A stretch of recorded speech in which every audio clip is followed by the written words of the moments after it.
Semua, adik-adik semua, saya berharap kita dalam keadaan baik, di tengah kejenuhan mengikuti acara-acara online begini. Saya berdoa supaya kali ini ada hal-hal yang diubahkan Tuhan bagi kita. Oke, sebentar saya share screen, izinkan saya share screen, boleh? Kepada yang berkuasa, yang berkuasa atas Zoom ini ya. Oke. Belum. Oke. Sambil-sambilan kali ya. Oke, sudah dia. Saya buka slide-nya.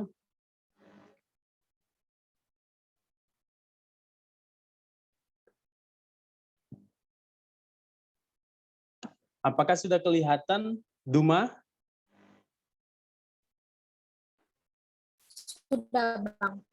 Oke, thank you. Tema kita hari ini berawal dari kelompok kecilku, gitu. Berawal dari kelompok kecilku. Nah, kita akan lihat, tapi sebelumnya saya ingin ini dulu lah ya. Sebelum kita lanjut berpetualang di dalam perenungan firman, saya ingin mau cek ombak dulu lah. Cek ombak lah ya kan. Cek ombaknya begini. Saya pengen teman-teman berbagi dulu. Apa kabar kelompok kecilmu ya? Gitu. Jadi, karena kita ada berapa di sini? Kita ada sekitar 41, kalau semua ditanya satu-satu pasti nggak akan siap. Jadi kasih pendapatmu melalui aplikasi yang ada di situ. Jadi coba buka sebentar menti.com ya. Menti.com atau bisa yang ada di depan kalau teman-teman pakai laptop atau pokoknya selama masih ada internetnya bisa lah. Buka menti.com, di sana akan diminta kode, coba jawab pertanyaan yang ada di situ. Atau bisa dari link sebentar, aku klik. Nah, dari link yang di bawah ini sebentar ya. Oke.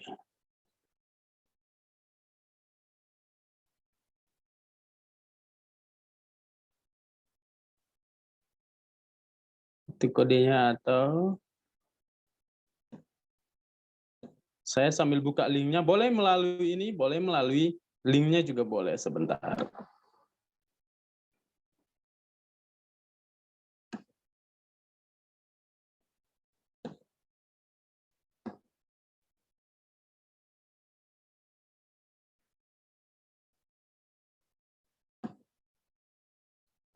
Nah ini dia. Oke.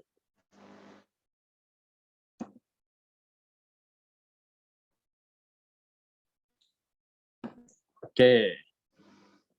Kita lihat ya. Kita mau lihat-lihat dulu lah. Kombin mungkin bisa dicatat-catat dulu lah gimana keadaan kelompok kecilnya.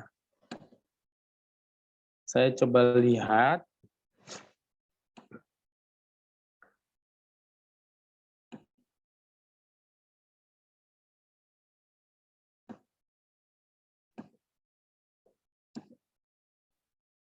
Nah, ada di layar.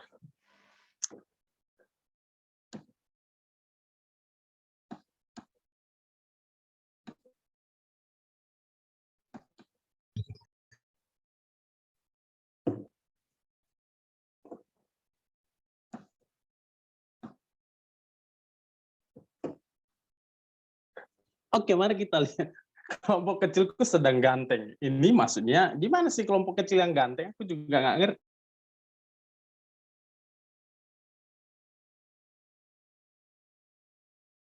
Nonaktif, nggak jalan hampir 6 bulan. 6 bulan. Diam-diaman, siapa yang lagi diam-diaman sibuk, sedang liburan lagi, lebih banyak liburnya ya, sedang merindu karena nggak kelompok kecil. Nah ini kita lihat sebentar ya, luar biasa, asik. Ada juga yang asik ya, nggak bertumbuh, sedang liburan lagi, sedang merindu karena nggak kelompok kecil, nggak baik-baik saja. Apa ini lagi? Diam-diaman tadi luar biasa, lagi healing. Healing. Masa kelompok kecil terus healing gitu ya. Kelamaan healingnya. Oke, kita lihat lagi beberapa ini. Sibuk, ada kasih love aja dia. Berarti lagi baik, sedang menikmati anugerah, lagi sibuk semua. Di ghosting. Aduh, macam-macam ya. Di ghosting ini perlu ditelusuri lebih dalam. Diam-diaman. Thank you teman-teman untuk kemauan kalian berbagi ke kita. Terima kasih, saya berdoa yang lagi baik-baik kelompoknya, berharap bisa baik-baik, yang lagi ganteng, aku nggak tahu ini, semoga makin ganteng kelompoknya, macam-macam lah, yang luar biasa, luar biasa, tapi berharap juga yang udah 6 bulan, yang lagi healing, yang lagi sulit dihubungi, yang macam-macam, yang lagi diam-diaman, lagi nyari timing gitu ya. Semoga pencariannya segera berakhir dan kita kelompok kecil. Thank you untuk respon kita hari ini. Saya balik lagi dulu ke bahanku yang tadi. Nah, hari ini kita akan belajar lagi, bukan sesuatu yang baru ya. Sama seperti topik kita hari ini, saya ingin kembali kita melihat kenapa dan kenapa kita mesti memperjuangkan kelompok kecil yang lagi healing itu, yang ganteng itu, yang lagi diam-diaman itu, gitu ya pertanyaannya. Nah, coba lihat dua gambar ini, di kiri dan di kanan. Ini adalah sama-sama gambar tanaman yang sama. Aku pilih tanaman padi lah ya gitu. Nggak terlalu sulit lah bagi kita membedakan yang dua ini.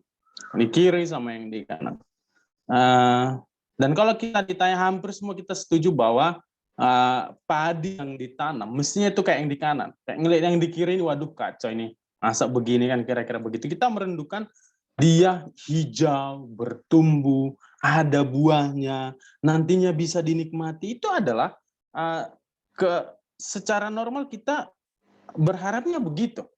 Berharapnya begitu. Kita nggak pengen seperti yang di sebelah kiri, kentang, nggak tumbuh, ngelihatnya aja, waduh. Dan aku merasa bahwa yang di sebelah kiri ini, kalau seorang petani diperhadapkan dengan tanaman yang begini, maka ini adalah tanaman yang gagal. Lalu kalau secara sedikit kau menggambarkan dirimu, mendekati ke sebelah kanan atau sebelah kiri. Apakah kau sedang merasa di dalam pertumbuhan yang baik, lagi segar, lagi berbuah, lagi bertumbuh, orang senang ngelihatnya, atau sebelah kiri kau lagi kerontang gitu, kering sekali, gersang, lagi banyak pergumulan, lagi nggak punya semangat, aku nggak tahu. Yang mana yang di sebelah kiri, yang sebelah kanan ini? Kalau kita ditanya, berharapnya kita yang ada di sebelah kanan. Tapi pada kenyataannya, barangkali kita juga ada di sebelah kiri. Karena itu teman-teman, di dalam kesempatan ini saya akan mulai dengan begini. Pertumbuhan yang baik akan terjadi jika diusahakan dan dipelihara. Saya nak pertanyaan, jadi nggak ada satu tanaman, ya kami pertanian ya, satu tanaman itu bisa bertumbuh kalau nggak diusahakan dan dipelihara dengan baik. Nggak bisa. Cuma ditanam doang gitu, petani tanam padi, ya udahlah nanti kita harapkan bahwa itu nggak bisa. Harus diusahakan dan harus dipelihara. Karena itu ada satu buku yang bagus, saya mulai dengan judulnya adalah Disciples Are Made, Not Born. Coba kita pikir-pikir kalimat ini. Jadi murid itu nggak dilahirkan, tapi dibuat, katanya di buku itu. Jadi sama seperti pertumbuhan sebuah tanaman, pertumbuhan seorang murid itu juga harus diusahakan. Murid itu nggak dilahirkan, lahir gitu, ada, tapi itu dibuat. Maksudnya kalau dibuat berarti ada usaha-usaha yang harus dilakukan untuk membuat dia bertumbuh. Disciples are made, not born. Gitu. Jadi kalau PKK, kalau ada PKK di sini berharap murid-muridmu bisa bertumbuh, tapi kau nggak melakukan sesuatu, kita nggak bisa. Murid itu nggak bisa, ya udah lahir gitu, tiba-tiba ada, nggak bisa. Jadi kalau kita sebagai murid sekarang, sebagai orang Kristen, sebagai AKK, kalau kita mau bertumbuh ada usaha. Dan kalau kita sebagai PKK, kita harus berpikir bahwa untuk menghasilkan murid itu nggak bisa begitu aja, harus ada usaha. Karena itu teman-teman, di dalam perenungan kita hari ini, saya mengajak kita membaca 3 ayat dari Kolose 2 ayat 6 sampai 8. Kolose 2 ayat 6 sampai 8. Saya kalau boleh meminta tolong 3 orang membacakan bagian firman Tuhan ini. 3 orang ya, siapa saja boleh. Saya akan mulai, jadi siapa aja bebas saja. Nah, silakan teman-teman, saya mulai dan baca perikopnya. Saya berharap ada langsung yang baca 6 sampai 8. Kolose 2 ayat 6 sampai 8. Judulnya adalah kepenuhan hidup di dalam Kristus. Silakan. Ayat 6. Kamu telah menerima Kristus Yesus, Tuhan kita. Karena itu hendaklah hidupmu tetap di dalam Dia. Ayat 7. Silakan. Hendaklah kamu berakar di dalam Dia dan dibangun di atas Dia. Hendaklah kamu bertambah teguh dalam iman yang telah diajarkan kepadamu, dan hendaklah hatimu melimpah dengan syukur. Oke, ayat 8. Terakhir. Hati-hatilah supaya jangan ada yang menawan kamu dengan filsafatnya yang kosong dan palsu, menurut ajaran turun-temurun dan roh-roh dunia, tetapi tidak menurut Kristus. Oke, teman-teman, pesan yang singkat ini menunjukkan kepada kita, ini adalah pesan Paulus kepada jemaat Kolose. Jemaat Kolose adalah orang-orang yang sudah mengenal Tuhan, orang-orang yang pernah dilayani Paulus. Jadi kalau bahasa sekarang ini adalah AKK yang terlibat di dalam pelayanan Paulus, dan Paulus ingatkan kembali mereka, apa yang dibilang? Kamu telah menerima Kristus Yesus Tuhan kita. Karena itu, hendaklah kamu tetap di dalam Dia. Kalau aku buat gambarnya begini. Jadi kalau kau udah terima Kristus, hendaklah, perhatikan ada kata 4 kali disebut hendaklah. Pertama, hendaklah hidupmu tetap di dalam Dia, hendaklah kamu berakar di dalam Dia dan dibangun di dalam Dia, hendaklah kamu bertambah teguh dalam iman yang telah diajarkan kepadamu, dan hendaklah hatimu melimpah dengan syukur gitu. Jadi orang yang udah terima Tuhan itu nggak stop sampai di situ. Ada harapannya. Harapannya apa? Hidupmu tetap di dalam Dia. Artinya Tuhan itu mestinya jadi pusat hidupnya. Hendaklah kamu berakar. Kalau berakar berarti akar itu bagi tanaman satu poin yang sangat penting, pemberi sumber. Nah, kalau akar. Dan kalau dibangun berarti dia pondasi. Tuhan harus jadi pondasi. Dan hendaklah kamu bertambah teguh. Jadi ada pertambahan dalam iman yang telah diajarkan kepadamu, dan hendaklah hatimu melimpah dengan syukur. Karena itu saya simpulkan begini. Teman-teman percaya dan menerima Tuhan Yesus adalah sebuah titik start dalam perjalanan menjadi murid. Ya, itu adalah titik startnya. Itu ibarat tanaman, makanya disebut dilahirkan kembali atau lahir baru. Itu seperti sebuah pembibitan awal. Kita seperti bibit yang ditanam ulang, tetapi tanaman itu nggak pernah diharapkan sekedar jadi benih atau bibit. Nggak pernah. Tetapi dia diharapkan bertumbuh hingga akhirnya menghasilkan buah. Jadi kesimpulannya, Tuhan menginginkan kita, kalau kita diibaratkan tadi seperti tanaman, itu bertumbuh dan berbuah. Karena itu waktu Yesus di dalam pesan-pesannya yang terakhir, di perjamuan makan malam dengan murid-murid, apa disampaikan? Dalam hal inilah Bapakku dipermuliakan, yaitu jika kamu berbuah banyak, dan dengan demikian kamu adalah murid-muridku. Seorang murid dilihat ketika ada buah yang dihasilkan. Buah bisa terjadi kalau dia bertumbuh, nggak stagnan gitu. Jadi pertanyaan pertama yang ingin aku tanyakan kepada kita, kalau kau lihat hidupmu sekarang, apakah kamu sedang bertumbuh? Apakah ada buah yang sedang Tuhan lihat darimu? Setelah sekian lama kita jadi Kristen atau jadi murid, apakah ada pertumbuhan? Apakah ada karakter yang diubahkan? Apakah kita semakin mengenal Tuhan? Gimana ngeceknya, Bang? Gimana cara melihat orang yang bertumbuh? Inilah dimensi orang bertumbuh, teman-teman. Nah, kalau kita lihat tadi pesan Paulus kepada jemaat Kolose itu, pusatnya itu Tuhan di tengah. Jadi kalau teman-teman mau ngecek atau mau ngelihat, tadi aku sampaikan bahwa murid itu mestinya menghasilkan buah, gambar yang di atas. Tetapi buah hanya bisa dihasilkan kalau akarnya bagus yang di bawah. dan pusatnya itu Tuhan. Jadi ada 3-4 formasi. Sekaligus mungkin jadi 4 pertanyaan bagi kita. Melihat apakah kita sedang bertumbuh atau tidak. Yang pertama itu kita lihat bagian akarnya. Seorang bisa bertumbuh kalau dia mengasihi Tuhan. Itu yang pertama, pertanyaan. Kau mengasihi Tuhan nggak? Ini pertanyaan klise. Dan orang yang mengasihi Tuhan itu ditunjukkan dengan spiritual. Kalau ada satu orang suka sama cewek, tentu dia pengen berelasi dengan dia. Masa aku suka sama dia tapi WA pun enggak bisa dia cuma ngeliat-ngeliat, enggak. Pasti ada kerinduan pengen kenal, pengen tahu, kira-kira begitu. Itu adalah akarnya. Jadi bukti kita mengasihi Tuhan adalah kita membangun relasi dengan Tuhan. Spiritual. Saat teduh. Jadi saat teduh itu bukan sekedar supaya aku terlihat jadi AKK, aku jadi enggak. Tapi karena itu bukti mengasihi Tuhan. Tetapi enggak cukup mengasihi Tuhan. Kalau kita bilang kita mengasihi seseorang, tentu kita pengen kenal sama dia. Kita stalking Instagramnya, kita tanya kawannya, dia sukanya apa, dia lahir kapan, kita pengen kenal dia. Ini kira-kira begitu ya. Nah, maka poin kedua itu akarnya itu adalah mengenal Tuhan. Itulah yang disebut dengan formasi pengajaran. Itu sebabnya kita perlu mendengar firman Tuhan. Nggak ada orang bisa bertemu tanpa firman Tuhan. Kalau yang dua ini, akar ini dibangun, kita membangun relasi dengan Tuhan, kita mau diajari macam-macam lah. Salah satunya kelompok kecil kita akan dianak. Maka lahirlah buahnya. Buahnya itu apa? Itulah formasi karakter. Lahirlah karakter-karakter. Terlihat itu dari karakter-karakter kita. Jadi pertanyaannya, kalau ada orang mengaku murid, tapi nggak ada karakter-karakter seperti Kristus yang mencerminkan Tuhan, gitu ya.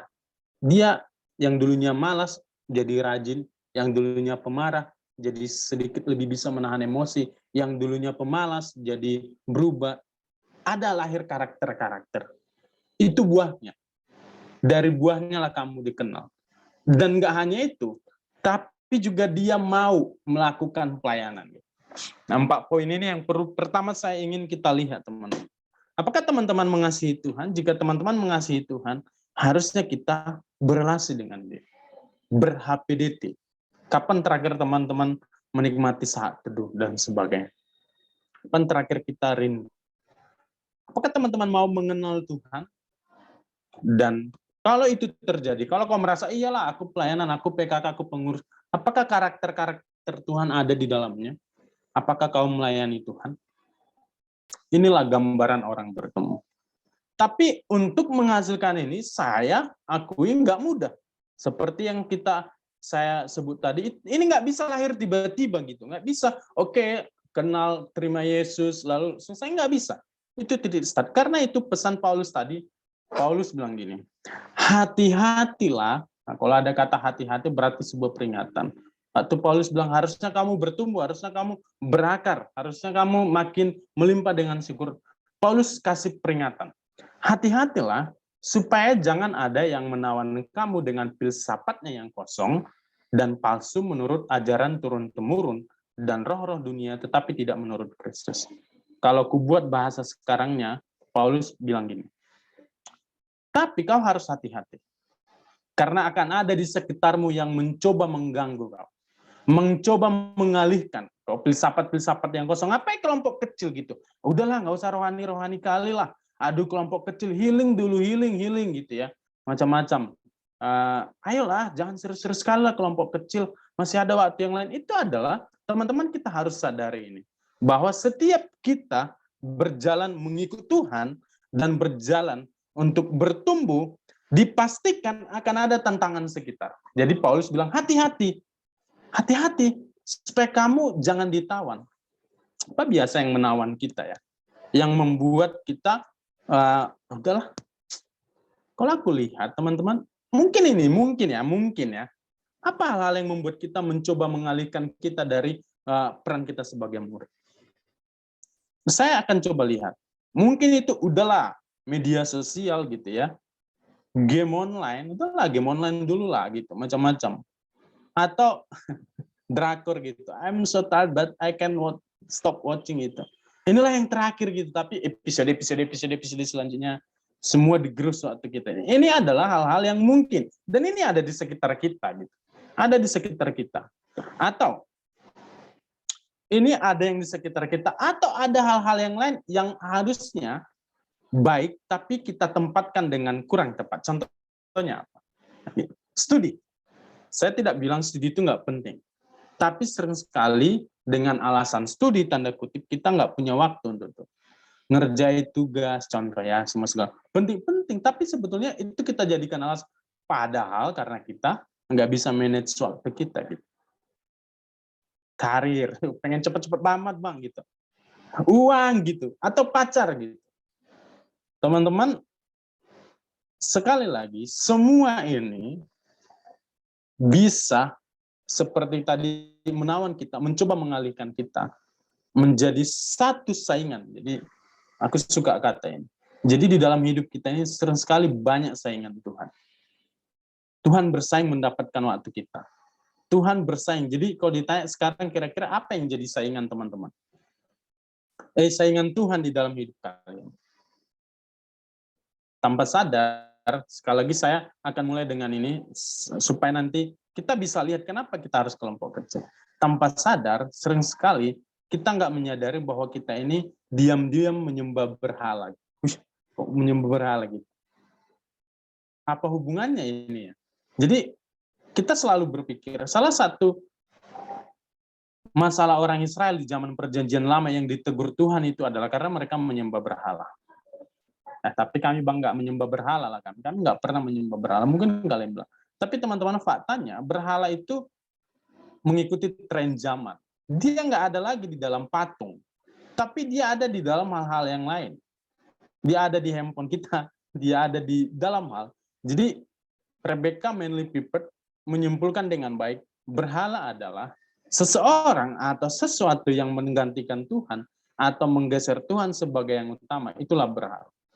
Jadi kalau ditanya kalian, kalau ada seseorang atau sesuatu yang menggantikan Tuhan atau menggeser Tuhan sebagai yang utama, maka itu berpotensi jadi berhala. Sebetulnya tadi masalah-masalah kelompok kecil nggak jalan itu, kalau kita selidiki lebih dalam lagi, masalah kita adalah masalah ini. Apakah kita menjadikan Tuhan sebagai yang utama? Apakah kita menjadikan Tuhan itu penting gitu ya? Itu adalah pertanyaan. Lalu, untuk menghasilkan yang begini, tentu kita butuh effort, kita butuh usaha. Kalau Mazmur 1 ayat 1-3 berkata, berbahagialah orang yang tidak berjalan menurut nasihat orang fasik, yang tidak berdiri di jalan orang berdosa, dan yang tidak duduk dalam kumpulan para pencemooh. Tetapi yang kesukaannya adalah Taurat Tuhan, yang merenungkannya siang dan malam. Perhatikan, ia seperti pohon yang ditanam di tepi aliran air, yang menghasilkan buahnya pada musimnya, dan yang tidak layu daunnya. Apa saja yang diperbuatnya pasti berhasil. Kan kerinduan kita tadi seperti pohon yang menghasilkan buah. Gimana supaya dia menghasilkan buah? Tentu jawabannya ada di atas. Yaitu mereka yang nggak berjalan. Perhatikan ada kata berjalan di situ. Berjalan menurut nasihat orang fasik, yang tidak berdiri, dan yang tidak duduk dalam kumpulan para pencemooh. Tetapi yang dia mencintai firman Tuhan. Karena itu, untuk menghasilkan buah menjadi pohon yang berbuah, nggak bisa dipungkiri teman-teman, kalau kita butuh komunitas. Kira-kira begitu, butuh model. Jadi 1 Korintus 15 ayat 33 berkata, pergaulan yang buruk merusakkan kebiasaan yang baik itu. Siapa teman-teman kita, apa yang paling dekat dengan kita akan mempengaruhi perjalanan hidup kita. Jadi, tapi aku bukan berarti apakah kita harus milih-milih teman, Bang. Enggak. Bukan itu maksudnya. Tapi ketika kita punya satu komunitas, orang-orang yang mengingatkan kita, maka kita akan bisa berjalan menjadi murid. Kesimpulannya adalah kita butuh rekan atau komunitas untuk berjuang, bertumbuh menjadi murid. Kita butuh teman untuk bertumbuh. Kita butuh orang lain untuk bertumbuh. Dan disitulah letak pentingnya kelompok kecil. Sangat ya? Karena kita butuh kawan untuk bertumbuh bersama-sama, maka kita butuh kelompok kecil. Jadi jangan dibalik gitu. Kelompok kecil bukan hanya sekedar atribut KMK, enggak. Tapi karena kita pengen jadi murid, maka kita butuh orang-orang, butuh komunitas untuk menjadi kelompok, untuk menolong kita bertumbuh. Gitu. Jadi waktu kita mempelajari Alkitab, karena kata Gordon Ferguson ya, saat kita mempelajari Alkitab, kita melihat bahwa nggak mungkin ada orang Kristen penyendiri. Nggak bisa. Single fighter, dia nggak bisa. Kita memainkan peran penting satu dengan yang lain. Kita butuh komunitas untuk menjadi murid. Kita butuh kelompok kecil untuk menjadi murid. Maka, secara singkat, secara tegas saya mau sampaikan, kelompok kecil adalah satu wadah, satu model pelayanan yang dimana kita bisa bersama-sama berjuang menjadi murid yang bertumbuh. Maka pemahaman kita tentang apa itu kelompok kecil akan membuat kita bisa mengerti dan berjuang untuk terus continue di dalam kelompok kecil. Nah, teman-teman, maka kalau ditanya apa kira-kira arti kelompok kecil bagimu? Kelompok kecil adalah tempat kita untuk dibentuk menjadi murid yang bertumbuh. Teman-teman, saya ikut kelompok kecil, tahu kelompok kecil, itu setelah mahasiswa. Sebelumnya saya nggak pernah tahu apa itu kelompok kecil. Sebelum jadi mahasiswa ikut KMK, aku nggak ngerti apa itu kelompok kecil. Betul setelah di situ baru aku tahu kalau model kelompok kecil itu sebetulnya adalah sebuah model yang Tuhan Yesus tunjukkan. Kita harus tahu, teman-teman. Kita harus sadar. Kalau kita lihat Alkitab, kita harus sadar bahwa gerakan kekristenan itu berawal dari sebuah kelompok kecil yang dimulai oleh Yesus. Coba perhatikan ya, gerakan kekristenan, kalau kita lihat Alkitab, itu adalah berawal dari sebuah kelompok kecil yang dimulai, yang dibentuk oleh Tuhan Yesus. Waktu kita lihat perjalanan Tuhan Yesus, ketika Yesus memulai pelayanannya, ia memanggil beberapa orang menjadi muridnya. Kurasa ini bukan sesuatu yang baru bagi kita.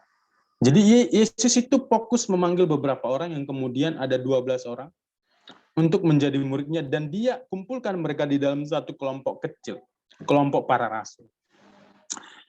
Yesus nggak pernah sekedar cari orang-orang banyak yang hanya tahu tentang dia, yang mengeluh-elukan tentang dia, yang hanya datang untuk menikmati berkatnya.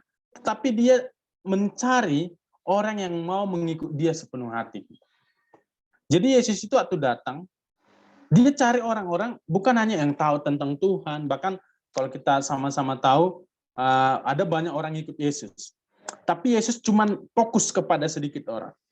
Dalam buku Not a Pen, satu buku yang bagus menurut saya, dicatat Tuhan Yesus nggak pernah mencari fans, tetapi murid-murid yang berkomitmen. Jadi Yesus waktu memulai pelayanannya, dia nggak pernah sekedar cari fans. Apa itu fans? Kalau fans itu tahu tentang Yesus, senang ngikut Yesus, tapi disuruh berkorban dia nggak mau. Dan Yesus nggak pernah cari tahu itu. Itulah sebabnya, karena yang mau dihasilkan Yesus adalah murid, maka dia bentuk kelompok kecil. Untuk menghasilkan murid yang demikianlah, yang berkomitmen tadilah, yang bukan sekedar ikut-ikutan lah, yang bukan sekedar dapat berkat Tuhan, dia ngikut Tuhan cuma dapat berkatnya aja, pengen disembuhkan doang, pengen dapat sesuatu dari Tuhan. Tetapi Yesus nggak mau yang begitu. Dia pengen murid yang bertumbuh tadi yang menghasilkan. Dan untuk menghasilkan yang demikian, maka kelompok kecil menjadi model yang dipilih Tuhan Yesus. Perhatikan. Jadi teman-teman, kelompok kecil yang kita sekarang lakukan itu adalah model yang dipraktekkan Tuhan Yesus untuk menghasilkan murid. Dan sepanjang perjalanan pelayanannya, Yesus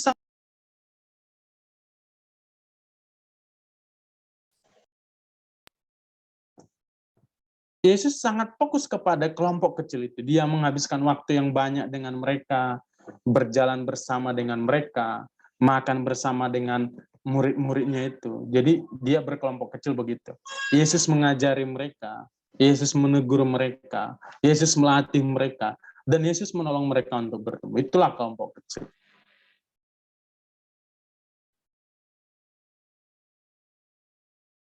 Dia berjalan dengan murid-muridnya. Hidup mereka terbuka di hadapan Tuhan. Karena itu menarik sekali menurut saya waktu melihat bahwa Yesus itu sangat fokus dengan kelompok kecil. Dia fokus sekali kelompok kecil.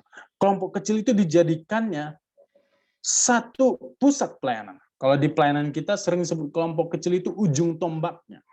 Kelompok kecil itu adalah tulang punggungnya. Yesus melayani yang lainnya. Yesus melakukan banyak pelayanan, lakukan menyembuhkan, berkhotbah, memberi makan 5.000 orang. Tetapi yang paling fokus dilakukannya adalah berkelompok kecil menurut saya. Buktinya waktu di akhir hidupnya, dia meminta yang 11 murid itu, satu berkhianat ya, untuk memuridkan lagi. Jadi komunitas itu perlu. Yesus mengumpulkan mereka, kelompok kecil itu perlu, teman-teman. Dan kemudian model inilah yang berlanjut di dalam komunitas jemaat mula-mula setelah Yesus meninggalkan dunia. Murid-murid ini jemaat mula-mula dicatat di Kisah Para Rasul 2 ayat 41 sampai 42. Dicatat di situ orang-orang yang menerima perkataannya itu memberi diri dibaptis, dan pada hari itu jumlah mereka bertambah kira-kira 3.000 jiwa.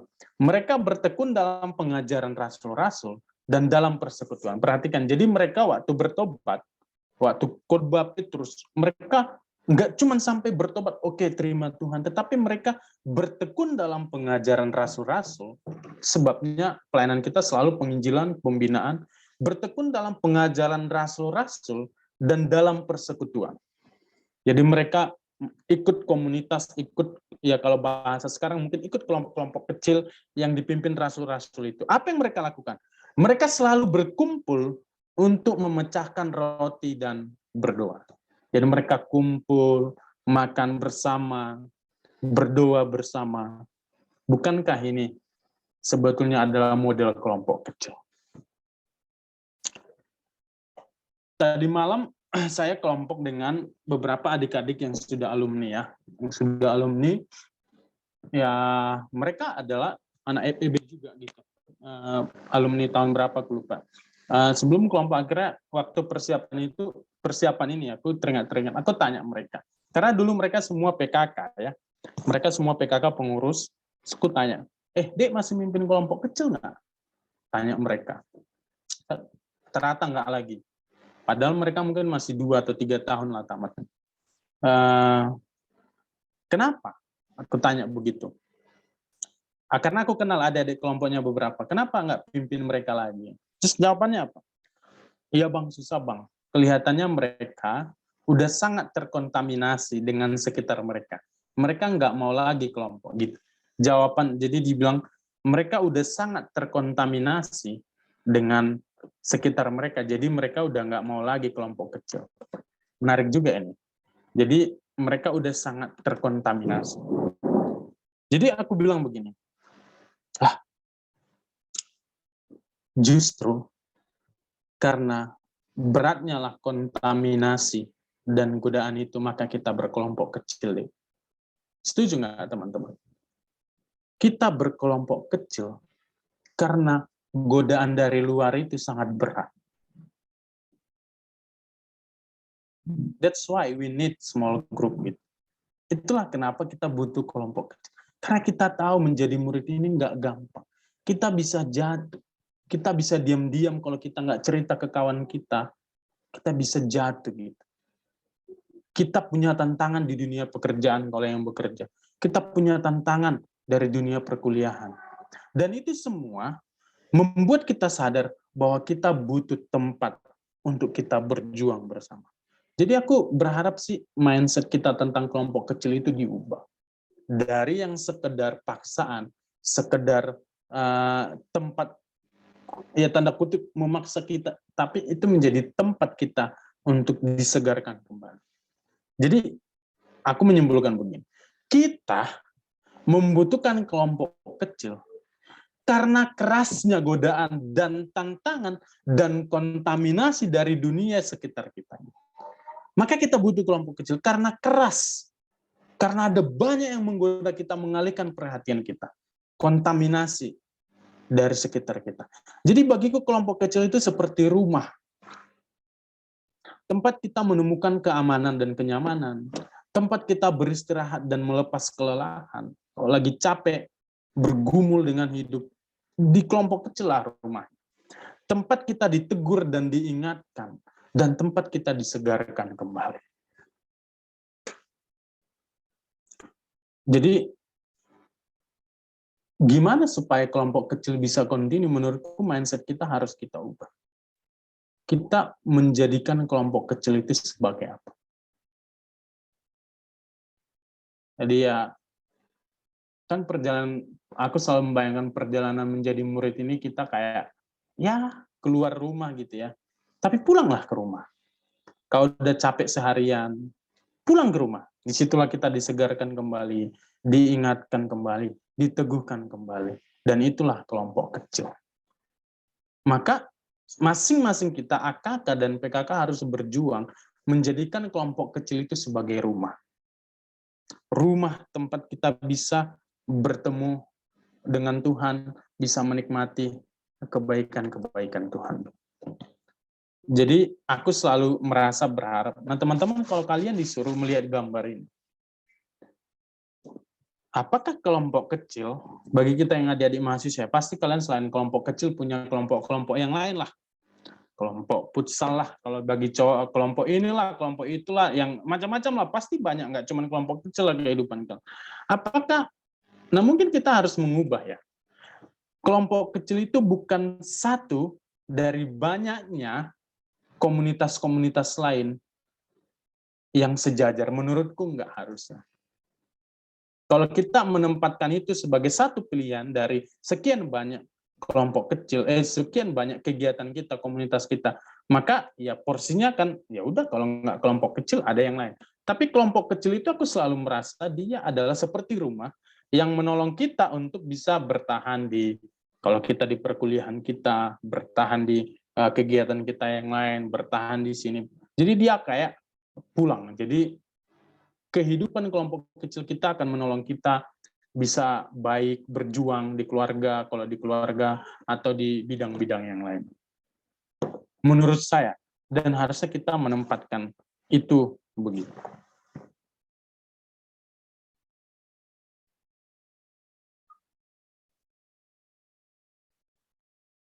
Saya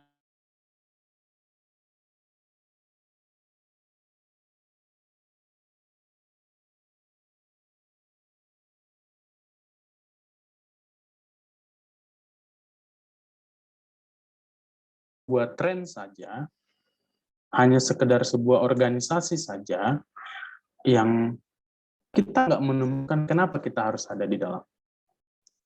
Tapi ini kan Bang idealnya, gitu ya. Lalu gimana supaya kelompok kecil bisa begini? Gimana kelompok kecil supaya bisa menjadi rumah atau tempat yang dirindukan? Itu kan perjuangannya gitu. Ini perjuangan sama-sama, baik dari PKK, baik dari AKK gitu. Jadi kita harus mengubah sekali lagi. Teman-teman, saya berharap kita semua yang ada di tempat ini, kita mengubah bahwa kelompok kecil atau small group itu bukan sekedar organisasi tambahan, tetapi kelompok pemuridan. Ingat ya, sekali lagi ya. Kelompok kecil bukan sekedar organisasi tambahan, ditambah dengan organisasi-organisasimu yang lain, kesibukan-kesibukanmu, tetapi dia adalah kelompok pemuridan yang menolongmu bisa menjalankan yang lain dengan baik. Dan kelompok kecil, nah ini perlu juga, kelompok kecil itu bukan sekedar kelompok atau kelas PA. Nah ini mungkin perlu kita pikirkan supaya kelompok kecil kita itu bukan sekedar kelompok PA, yang maksudnya datang orang semua dapat khotbah gitu, enggak. Tapi kelompok kecil itu kelompok hidup bersama. Firman Tuhan perlu dibahas, tapi hidup bersamanya harus gitu. Kelompok kecil itu bukan sekedar being together, ketemu, tetapi doing life together. Karena itu mestinya harus ada kepedulian satu dengan yang lain. Tanya, perjuangan bersama gitu.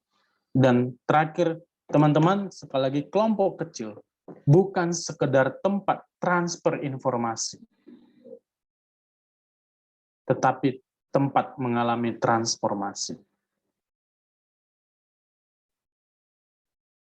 Pertanyaannya adalah, apakah kelompok kecil kita hanya kita anggap sebagai organisasi tambahan saja? Apakah kelompok kecil hanya kita anggap sebagai kelompok PA? Yang ini mungkin jadi masalah juga ya. Kita harus menjadikan kelompok kecil itu ya bukan hanya sekedar kumpulan. Kan ada banyak kelompok kecil itu kumpulan orang-orang kudus. Betul, kumpulan orang-orang kudus. Karena mungkin kita sangat sangat strict dengan firman Tuhan, tapi kita ada kemunafikan. Jadi kelompok kecil itu harus menerima orang-orang berdosa. Jadi kalau ada kakak-kakak kamu yang bergumul, kelompok kecil harusnya menjadi tempat yang kita nggak dihakimi, tapi ditolong. Kelompok kecil harusnya menjadi tempat kita bisa bercerita semua dosa kita. Dan apakah kelompok kecil kita hanya sekedar ketemu? Enggak. Kalau kita lihat Yesus memimpin kelompok kecil, mereka berkelompok kecil itu sangat natural gitu. Kadang-kadang makan sama-sama, tapi di dalam waktu makan itu Yesus sampaikan pesan-pesan. Kadang-kadang mereka sambil jalan, kadang-kadang ya macam-macam gitu. Jadi, apakah kelompok kecil kita hanya sekedar being together, ketemu, atau doing life together gitu. Dan yang terakhir, apakah kelompok kecil kita hanya sekedar transfer informasi? Oke lah, kita bahas bahan satu, yuk. Ini apa MAB 1, apa jawaban nomor 1 ini, nomor 2 ini selesai. Tapi mestinya di dalamnya ada waktu-waktu untuk berbagi dan kita sama-sama bertumbuh.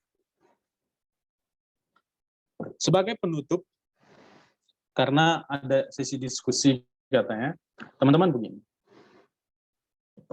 Waktu kita bicara tentang kelompok kecil kita, saya berharap kita kembalikan porsi kelompok kecil ke tempat yang semula. Kekristenan dimulai dari satu kelompok pemuritan yang Tuhan bentuk, lalu menghasilkan gerakan besar di sepanjang masa. Itulah kekuatan kelompok kecil. Kiranya kelompok kecil ini tetap pada tujuannya, yaitu menghasilkan murid. Jangan sampai kelompok kecil masa kini, kelompok kecil di UP kita, kelompok kecil kita itu hanya sekedar tren dan malah membuat kekristenan makin mundur. Jadi saya berharap mari kita pulang ke rumah gitu ya. Kalau kita yang udah lama nggak kelompok, ayo panggil kawanmu, ayo pulang gitu. Capek loh seharian di luar gitu kan gitu ya. Ayo pulang gitu. Ayo kelompok kecil lagi, itu ibarat pulang. Kita bicara lagi yuk. Gitu. Kita ngobrol lagi, ngobroli hidup kita yang berdosa ini, yang bergumul ini. Gitu.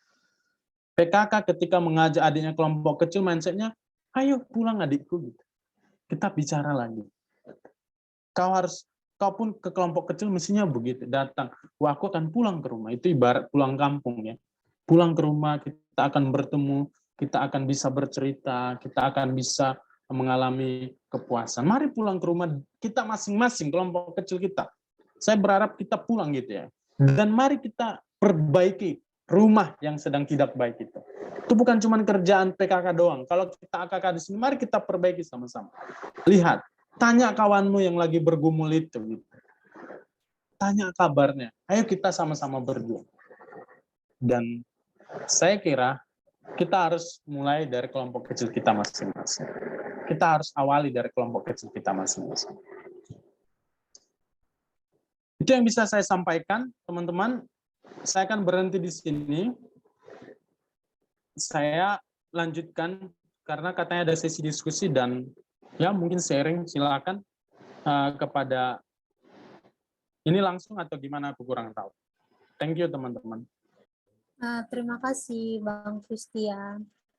Oh ya, apabila dari kita, dari kakak, abang, dan teman-teman yang ingin bertanya sesuatu kepada Bang Christian atau menyampaikan sesuatu, kita persilahkan ya.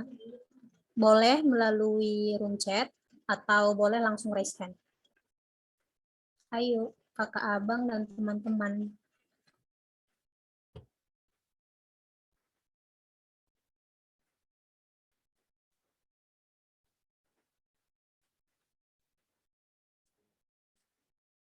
Oh ya, mengingatkan kita kembali, apabila tidak ada masalah jaringan, boleh ya kita semua on cam. Supaya sesi diskusi kita ini juga terasa hidup gitu.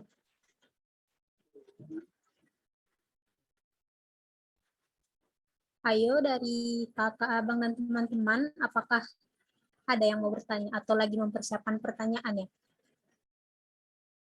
Oh, sembari menunggu pertanyaan, bolehlah kakak-kakak dari Kombin menyediakan presensi kita ya. Jadi boleh sekalian diisi juga.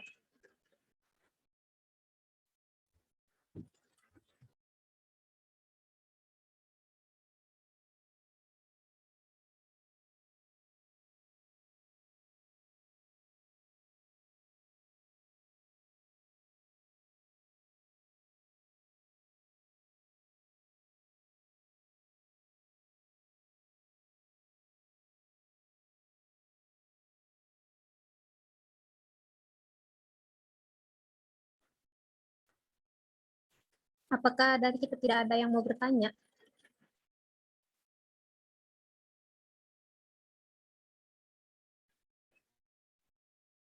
Bang Christian juga sudah menunggu-nunggu. Waktu kita hanya 15 menit ya teman-teman. Kalau bisa jangan terlalu lama memikirkan. Itu teman-teman berhubung linknya juga sudah ada ya. Bolehlah sembari diisi, sembari menyiapkan pertanyaan masing-masing. Bukan hanya pertanyaan sih, sharing juga boleh. Boleh kan Bang? Boleh deh. Nah, aku ada japri ya, ada yang japri dari chat ya. Langsung katanya dia no name aja katanya, nggak mau kasih nama. Jadi dia bilang, Bang gimana ya biar bisa pertemuan kelompok kecil itu bisa live together gitu. Jadi sekarang aku lagi LDRan sama kakakku gitu. Tadi kan kita bilang kelompok kecil itu doing life together gitu. Jadi bukan sekedar being together gitu. Jadi dia katanya lagi LDRan sama adik-adiknya, agak kesulitan, kira-kira begitu. Ya pula ya. Oke. Nah, aku jawab ini, Dek. Atau aku jawab japri sama dia. Oh, mungkin kan Bang, ada yang sama keluhan-keluhannya dalam room ini. Bolehlah abang sharingkan sedikit tanpa sebut nama gitu, kalau nggak mau sebut nama. Oke ya. Aku akui memang sih ya. Aku akui memang ini susah sekali ya. Maksudnya, oke, aku menyadari pandemi 2 tahun lebih ini memporak-porandakan, bahkan aku lebih setuju memurnikan sebetulnya motivasi kita atau apa artinya kita berkelompok kecil dan memuridkan gitu. Jadi waktu nggak bisa ketemu, jadi enak sebetulnya di 2 tahun ini jadi pengurus suatu evaluasi pelayanan. Ada satu alasan yang bisa jadikan senjata, pandemi. Adik-adik nggak bisa dihubungi, jadi enak lah. Karena tapi sebetulnya itu menunjukkan kita lalu bertanya, lalu apa artinya kita memuridkan? Kalau sedang diperhadapkan begitu. Aku yakin begini, nggak ideal, pasti nggak ideal. Kita berharapnya ketemu. Dalam Alkitab juga kita melihat bahwa proses berkelompok kecil, pemuridan itu bertemu, Yesus bertemu dengan murid-muridnya. Tapi ada juga masa-masa nggak ketemu. Contoh waktu Paulus misalnya di penjara, kakaknya LDRan ya, kakaknya Timotius misalnya udah di sana gitu. Apa yang dilakukannya atau kepada jemaat Filipi gitu. Yang dilakukannya adalah diam-diam Paulus cari tahu kondisi mereka, diam-diam gitu ya. Nggak tahu lah ya, tapi di dalam surat-suratnya Paulus kelihatannya tahu, aku dengar kalian begini, kira-kira begitu. Nggak tahu juga, belum ada, dia nggak bisa lihat story adik kelompok kecilnya kayak sekarangnya kan gitu ya, nggak ada Instagram, tapi dia bisa tahu gitu. Karena dengar, karena mungkin dia tahu, cari tahu gitu. Bahkan dia bisa sampai kirim bantuan gitu. Waktu jemaat ini lagi bergumul, dia kumpulkan bantuan uang, dikirimkan gitu. Artinya apa? Mungkin ini yang sering kita nggak sadari, bahwa kelompok kecil itu seolah-olah kita hanya mengajarkan firman, ngomong tentang firman, tetapi nggak menyentuh kehidupnya gitu. Jadi gimana cara hidup bersama itu? Ya kau mau tahu sama dia gimana ya kabarnya ya gitu.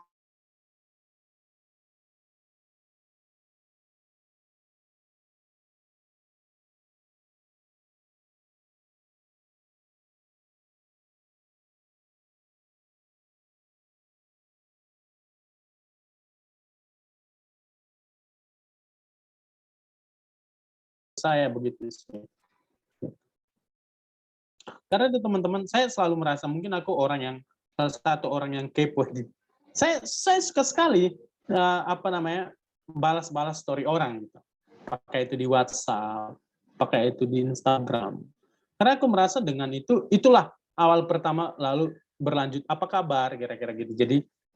Jadi jangan sekedar tanya temanmu hanya untuk kelompok kecil gitu. Jadi kita ketemu sahabat. Jadi berkelompok kecil ketemu sahabat yang kita pengen masuk ke dalam hidupnya dan dia masuk ke dalam hidup kita. Menurut saya sih begitu. Mudah-mudahan ini menjawab pergumulan tadi yang Japri ya.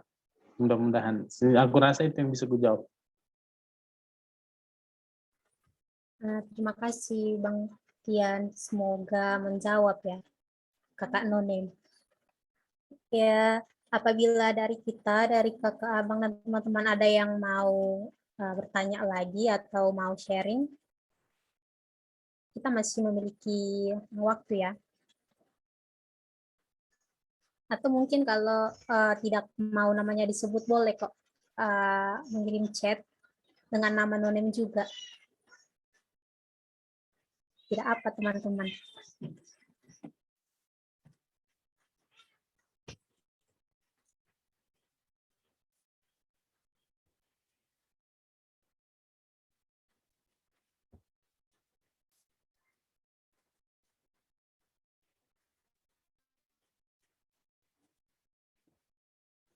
Tidak ada lagi ya. Kayak gini lah kalau ada yang memulai jadinya, ada juga yang no-name direct message jadinya, DM jadinya. Kayak gini jadi makan gaji buta lah ya moderatornya ya. Oke, nggak apa-apa lah ya, aku bacain ya teman-teman.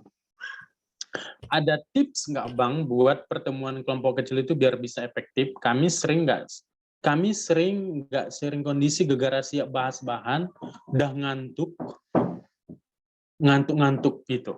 Jadi katanya mereka, saking seriusnya bahas bahan, sampai ngantung-ngantung ada waktu sharing gitu. Oke, begitu. Jadi dia no-name juga. Nah, ini menarik nih. Nah, memang apalagi aku selalu bergumul dengan ini ya. Gimana membuat firman Tuhan itu enggak didiskusikan bertele-tele gitu. Nggak apa-apa ya kalau akhirnya seru. Sebenarnya kalau kelompok kecil itu seru pembahasannya, nggak apa-apa juga ya. Nggak apa-apa, seru sih. Tapi mungkin kita modelnya, nggak tahu ini si adik yang yang Japri ini masalahnya apakah model kelompok kecilnya itu membosankan akhirnya jadi nggak ada waktu sharing, aku juga nggak tahu. Atau saking serunya ya sebetulnya sampai mereka nggak bisa nggak sempat sharing, nggak tahu juga gitu. Kalau dia modelnya yang kurang tepat, nah aku membosankan katanya, membosankan gitu. Jadi gini teman-teman, gini, ada satu model. Nah aku sebetulnya belakangan ini agak jarang pakai bahan-bahan yang sangat terstruktur itu. Kenapa? Karena itu sifatnya kayak jadinya membuat kita kayak sekedar informasi, knowledge gitu. Jadi kadang-kadang aku ajak mereka kayak tadi misalnya aku ambil aja perikopnya misalnya, suruh baca mereka, baru aku langsung tanya, bagian mana darimu yang paling menarik dari firman itu? Contoh gitu. Atau bagian mana yang tidak kamu mengerti? 2 pertanyaan itu bisa membuat kami dalam ngobrol. 2 pertanyaan itu doang. Tapi kita lebih fokus, kita tahu konteksnya. Tapi jadi menurut mereka juga relate. Iya, jadi dia baca. Yang bagian ini nih, contohnya begini. Lalu kita diskusikan dan itu akhirnya membawa ke pembicaraan yang lebih menarik gitu. Kalau membosankan gitu. Itu sih. Cuman ya kadang-kadang, makanya aku kadang-kadang kalau di kelompok kecil, siapa MC kelompok kecil? MC kelompok kecil, hey. Coba lihat ya, sekali saya MC di kelompok kecil ini. Aku MC itu master of ceremony. Kita nggak lagi seremoni, kita kelompok kecil yang apa adanya, natural aja gitu. Selalu masa kayak, jadi karena kelompok kecil kayak nongkrong di satu kafe gitu, ngobrol tapi baca firman gitu. Jadi modelnya itu mungkin harus diganti sih. Kalau menurutku sih ya. Kayak gitu.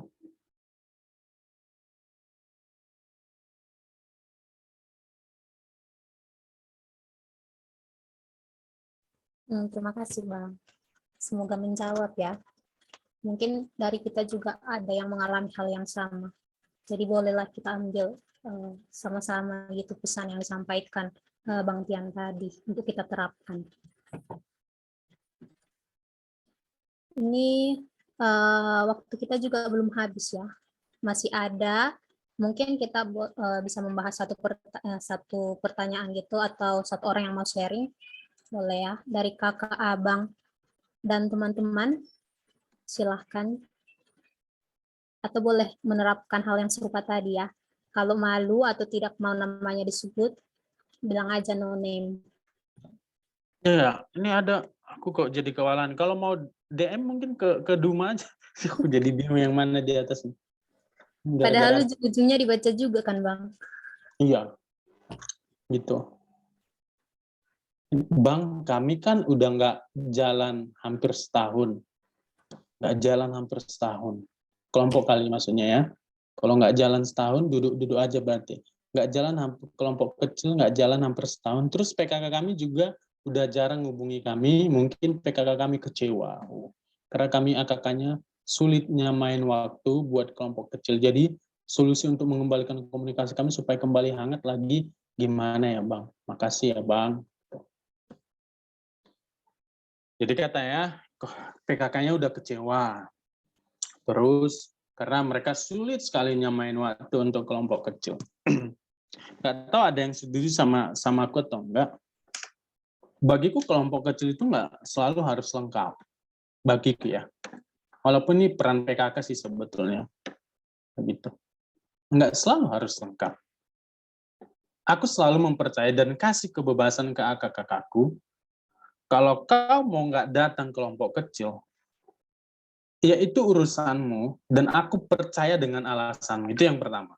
Aku percaya dengan alasanmu, dan aku melatihmu untuk menentukan pilihan hidup. Begitu. Jadi nggak apa-apa gitu. Jadi misalnya dari 5, 2 yang bisa, ya udah kami 2 ngobrol-ngobrol aja dulu. Cerita tentang hidup gitu, lalu sama-sama mendoakan yang lain itu. Menurutku gitu. Jadi nggak mesti lengkap. Nah kadang-kadang gini loh, teman-teman. Nah ini yang membuat kadang-kadang nggak natural kelompok kecil kita. 3P1M itu seolah-olah harus sangat kaku gitu. Ini enggak lah. Ayolah natural lah. 2 atau 3 orang. Tapi yang nggak datang itu fokuslah hubungi gitu ya. Kalau enggak kasih beban ke mereka. Jadi gini.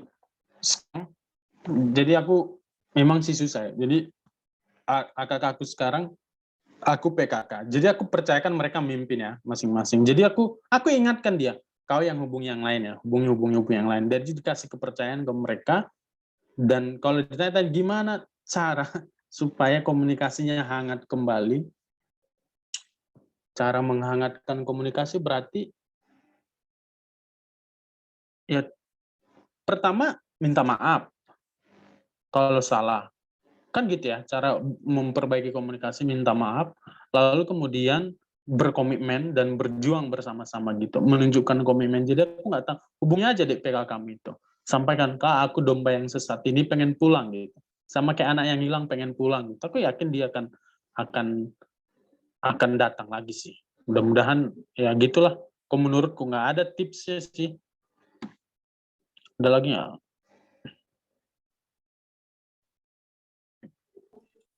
Makasih, Bang. Semoga menjawab juga ya.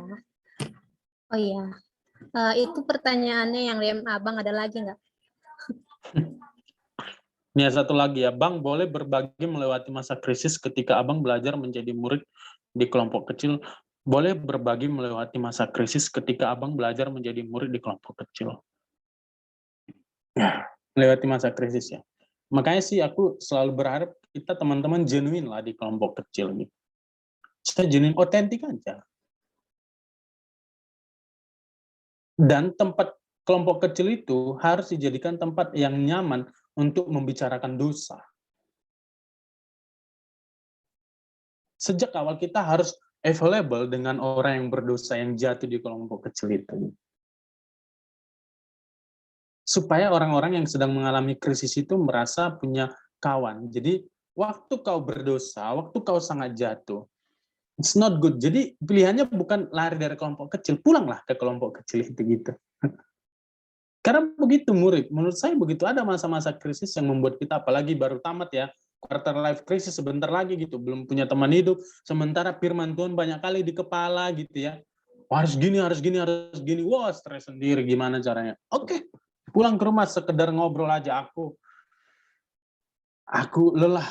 Ya sudah, kita sama-sama menikmati kelelahan ini, kita sama-sama berjuang lagi. Ayo berpegangan tangan di dalam kelelahan. Barangkali di dalam masa-masa itu ada waktu-waktu kita. Jadi teman-teman, begitu sih dalam bayanganku kelompok kecil gitu. Itulah sejauh ini itu yang Japri pribadi, nggak tahu lah kalau ada yang Japri ke Duma juga nggak tahu. Thank you teman-teman. Terima kasih Bang. Kebetulan ini juga yang Japri nggak ada ya. Entahlah apa alasannya Japri ke Abang semua.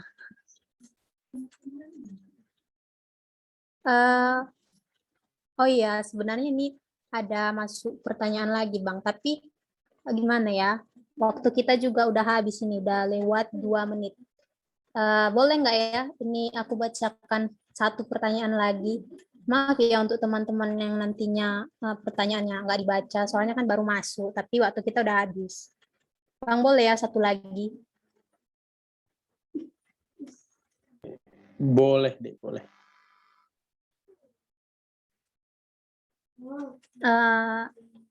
Ini juga katanya nonem ya. Izin bertanya Bang, kalau seorang PKK lagi kondisi yang tidak baik, apa harus dipaksakan untuk kelompok kecil? Takutnya PKK malah transfer hal negatif ke AKK atau break dulu baru lanjut KK lagi. Gimana Bang? Tergantung kejatuhannya separah apa. Tapi aku selalu merasa kelompok kecil harus menerima orang-orang berdosa termasuk PKK-nya. Kalau aku ya, gitu. Tapi kalau menurutmu itu sebuah jadi semua butuh waktu sih kali ya. Aku gini, tergantung waktunya. Oke, mungkin kalau lagi bergumul, lagi merasa nggak menikmati Tuhan, oke rehat sebentar. Bilang aja ke adik-adikmu, Dek, kakak lagi bergumul, boleh nggak seminggu ini kakak healing? Bahasa sekarang ya kan, healing gitu. Boleh, menurutku ada masa-masa kita benar-benar krisis, kalau kita paksakan chaos. Ambil waktu untuk istirahat sebentar. Sambil terbuka, mungkin ada yang misalnya kakak kamu masih baru, kau takut lah ya masih baru. Tapi kalau sudah dewasa, harusnya kakak itu justru jadi teman curhat kita menurut saya. Jadi banyak malah kakak itu jadi teman curhatku, kayak kawan setelah lama. Tapi mungkin kalau yang baru-baru, mungkin lagi bergumul, oke nggak apa-apa. Bilang ke adik, boleh nggak? Ya, sampaikan supaya mereka pun sadar kalau mereka pun jatuh dalam dosa, mereka nggak menghindar dari kelompok kecil, itu harus dimulai dari PKK-nya loh.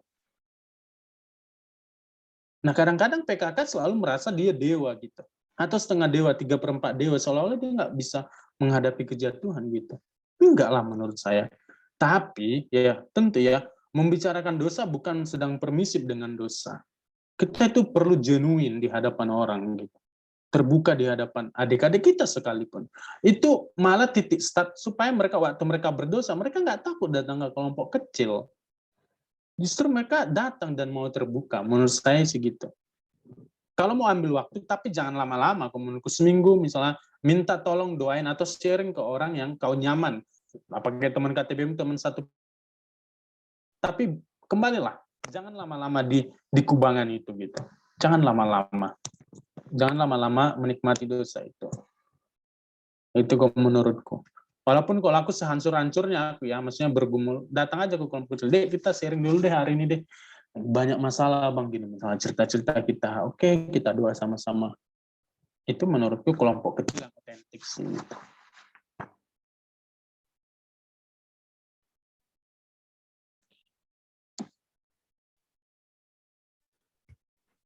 Sudah ya Bang? Udah deh saya. Nggak ada aba-abanya soalnya Bang. Saya pikir kan mau dilanjut lagi gitu. Oke. Oh ya mungkin itu tadi pertanyaan ini menurutku banyak ya yang kena ke kita gitu.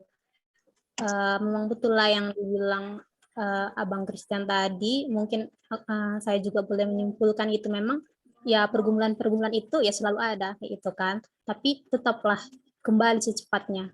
Gitu kan Bang Mas Bang? Iya, kembali secepatnya gitu. Jangan lama-lama di ini. Jangan lama-lama. Baik Bang. Oh iya Bang.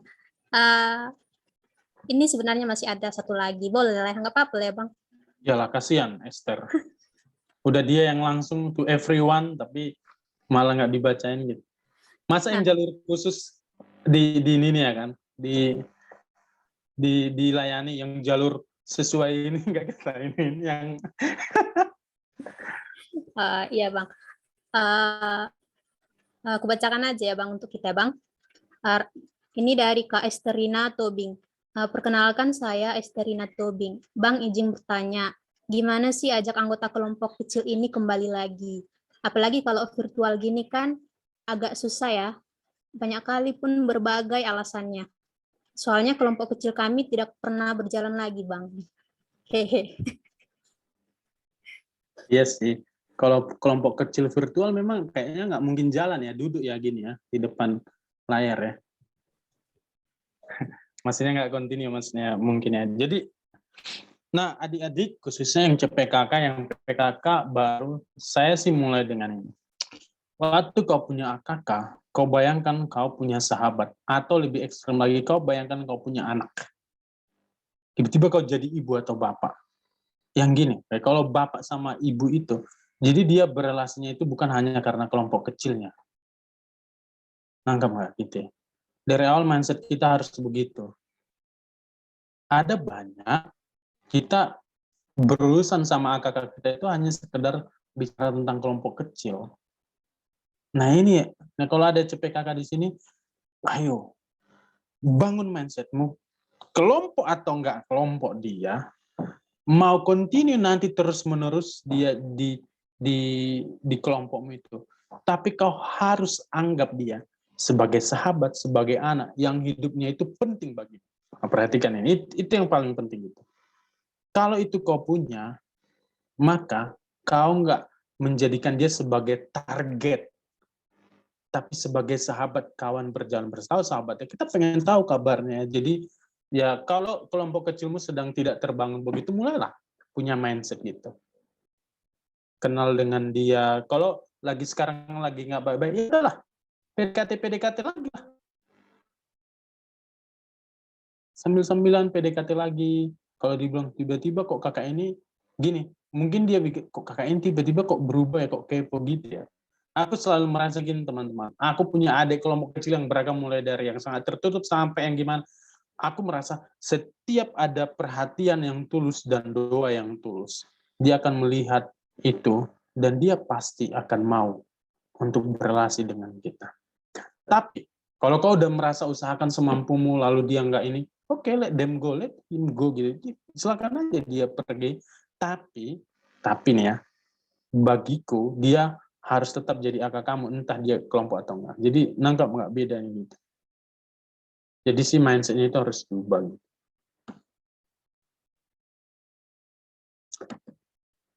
Jadi hubungi aja jadi.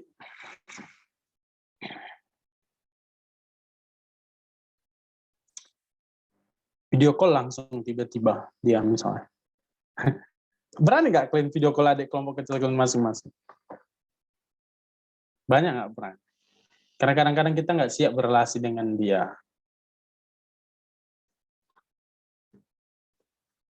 Di video call masing-masing japri pribadi gitu. Gitu sih kalau menurutku. Semangat ya, Esther. Semoga menjawab ya Kak Esther. Mungkin ada yang mau ditanya lagi nggak dari Kak Esther? Menjawab ya Kak. Nggak ada. Udah itu aja. Baik, terima kasih. Mungkin demikian dulu ya sesi diskusi kita. Apabila nanti dari Kakak Abang dan teman-teman ada yang mau bertanya lagi, bolehlah kembali DM Bang Christian. Boleh nggak Bang itu? Boleh, Dek. Dengan senang hati, Dek.